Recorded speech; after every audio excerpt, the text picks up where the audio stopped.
오늘 신년 기자회견에서는 이명박 박근혜 전 대통령 사면 관련 문재인 대통령의 입장도 주된 관심사였는데요.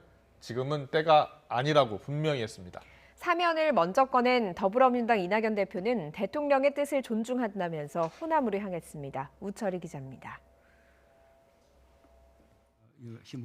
이명박 박근혜 전 대통령 사면 문제가 첫 질문으로 나오자 문재인 대통령은 중요한 질문으로 예상했다면서 무겁게 답을 시작했습니다. 솔직한 생각을 말하겠다고 고심을 드러내면서 지금은 사면을 말할 때가 아니라고 분명히 선을 그은 겁니다. 두 분의 전임 대통령이 지금 수감돼 있는 이 사실은 국가적으로 매우 불행한 사태입니다. 그래도 지금은 사면을 말할 때가 아니다라는 생각입니다.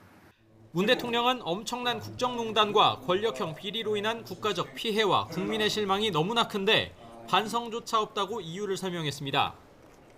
언젠간 사면을 말할 시기가 오겠지만 국민적 공감대가 전제라면서 통합이 아닌 분열이 될 수 있다고도 했습니다.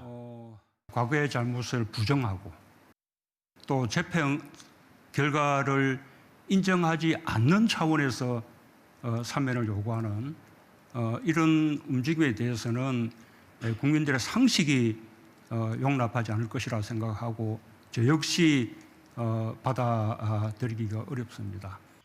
대통령의 부담을 덜어주겠다고 사면을 먼저 꺼냈던 더불어민주당 이낙연 대표의 반응도 무거워 보였습니다. 대통령의 뜻을 존중한다는 짧은 말을 남기고는 회견이 채 끝나기도 전에 광주행 열차에 몸을 실었습니다. 대통령님의 뜻을 존중합니다. 사면 관련 얘기도 방금 제가 말씀드렸죠. 이낙연 대표는 광주 국립 5.18 민주묘지에서 사면 완전 철회를 요구하는 시민들에게 둘러싸이기도 했습니다. 사면을 필두로 한 본인의 강점인 화합을 앞세워 최근 열세인 대권 지지율 반전을 노렸지만 무리수만 둔 상황이 된 겁니다. 광주 방문의 표면적인 이유는 신년 인사와 민심 청취지만 정치적 기반인 호남에서조차 이재명 지사에게 밀리자 지지 기반부터 다시 다지겠다는 행보로 풀이됩니다. 국민의힘과 국민의당은 대통령이 결단해야 할 사면을 국민들에게 떠밀었다고 맹비난했고 사면은 대통령의 고유 권한인데 국민 통합을 위해서 결단해야 될 문제지 이런저런 정치적 고려로 오래 끌 일은 아니라고 보고 있습니다. 정의당과 열린민주당은 공감을 나타냈습니다.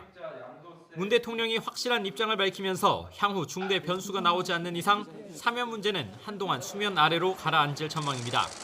YTN 우철입니다.